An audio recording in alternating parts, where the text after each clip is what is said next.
સ્વાગત છે point of Bharat media TV પર સત્યની દરેક પળ।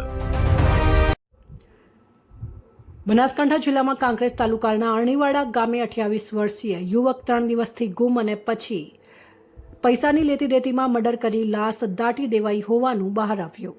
અરણીવાડા ગામના યુવકને પૈસા લેવા જતા મળ્યું મોત।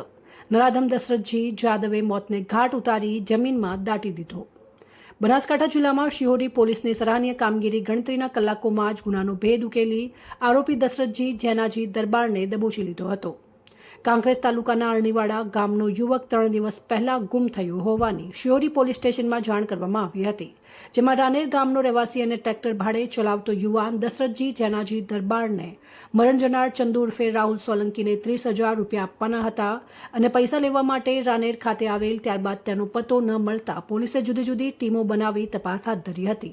જોકે મુખ્ય માસ્ટરમાઇન્ડ દશરથજી જેનાજી દરબાર ઉપર પોલીસે શંકા જતા પોલીસે કડક પૂછપરછ શરૂ કરી હતી અને આખરે કબૂલ્યું હતું કે તેણે ચંદુ ઉર્ફે રાહુલસિંહ દિવાનજી સોલંકીને પોતાને પૈસા આપવા ના પાડે એટલા માટે નદીના પટ્ટમાં લઈ જઈને મોતને ઘાટ ઉતારી લાશને દફનાવી દીધી હતી।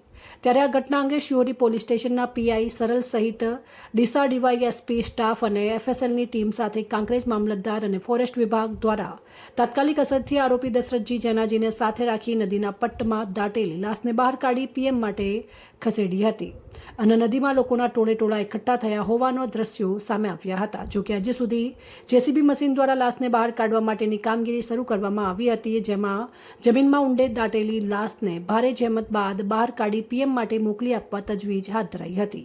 મૃતકના પિતા દિવાનજી જવાનજી સોલંકી અને તેમના પરિવારમાં 5 દીકરીઓ છે અને હવે 5 બહેનો વચ્ચે એક જ ભાઈ હતો અને એનું મોત થતાં પરિવારમાં માતમ છવાયો છે।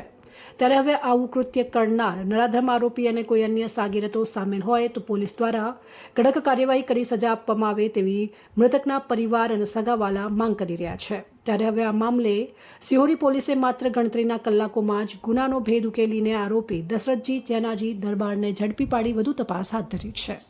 અહેવાલ રામજીભાઈ રાયગોડ, બનાસકાંઠા।